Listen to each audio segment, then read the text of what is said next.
A step parenting expert, Chris Burns. Women's mindset coach and stepmom, Chris Burns. Welcome to the Step Parent Podcast.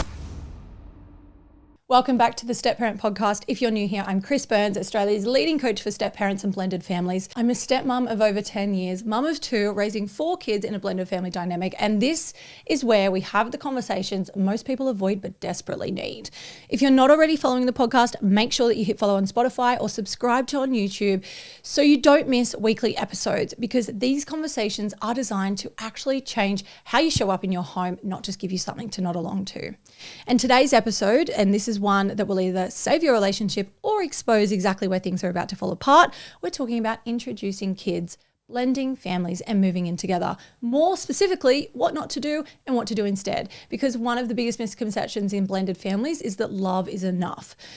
That if the relationship is strong, the kids will adjust, and that if you just become a family, everything will fall into place. And I'm going to say this as clearly as I can.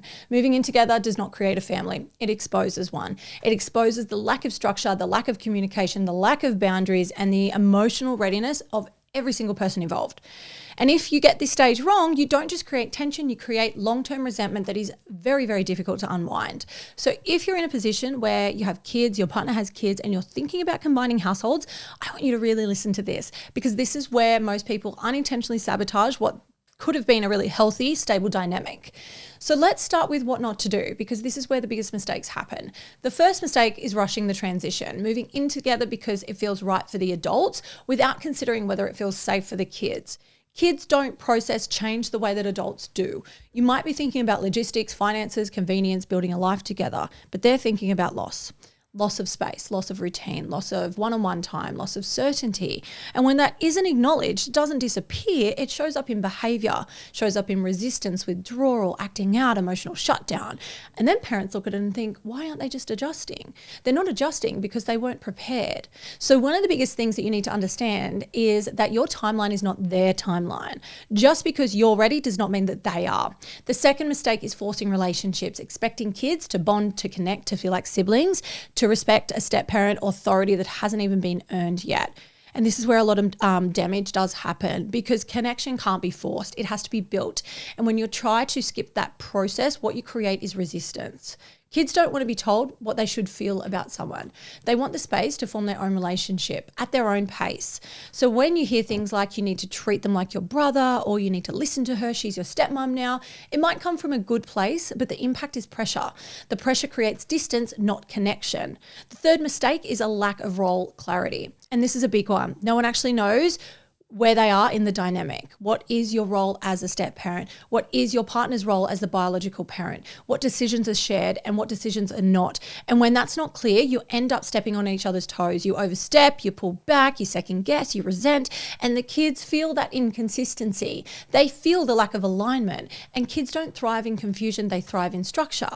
The fourth mistake is ignoring different parenting styles. You've both been running separate households with different rules, different expectations, different standards, and then suddenly you bring it together under one roof and expect it to just work. It doesn't. One parent might be more relaxed, one parent might be more structured, one might prioritize discipline, one might avoid it. And without intentional conversations around this, what you get is conflict, not just between the adults, but in front of the kids. Now, that erodes safety really quickly. And the fifth mistake is this: not having the hard conversations before you move in, conversations around finances, routines, discipline, boundaries with the ex, expectations of each other. Most couples avoid these because they don't want to create tension before the move.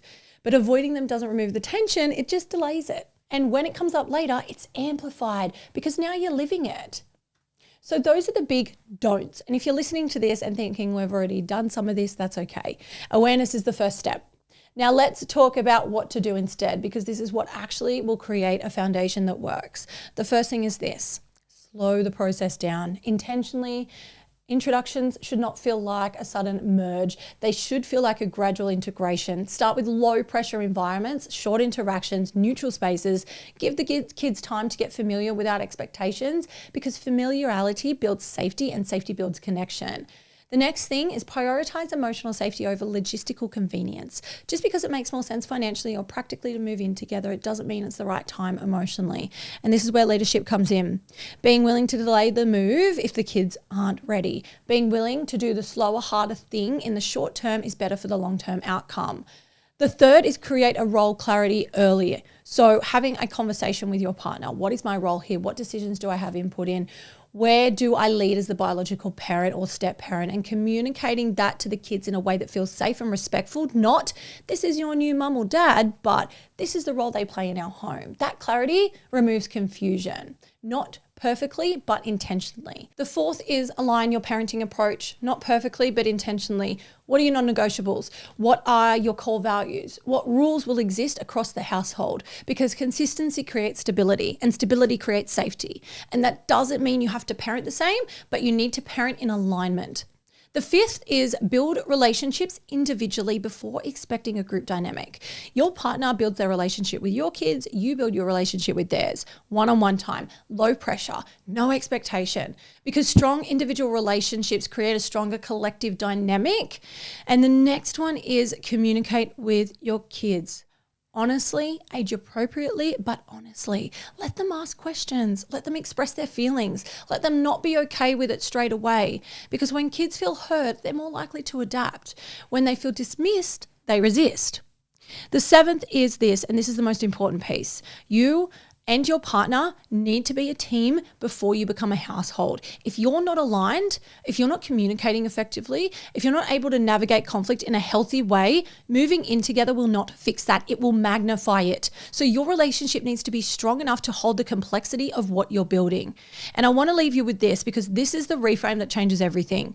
You are not trying to create an instant family. You are building one, and building takes time. It takes intention. It takes leadership, and it requires you to let go of the fantasy of what you thought this would look like and step into the reality of what it actually requires. Because when you do that, you slow down. When you lead with emotional intelligence, when you prioritize safety and structure, you don't just blend a family, you create one that actually works. So if this episode resonated with you, make sure that you hit follow on Spotify or subscribe on YouTube so you don't miss next week's episode. And if you're in this stage right now and you're navigating introducing kids, blending households, and you want support doing it properly, the Step Parent Standard is available. It's everything I know, structured to help you navigate this with clarity, confidence, and emotional intelligence. You can find it in the show notes of this episode. And as always, thank you for being here. I appreciate you being here, and I will see you next week.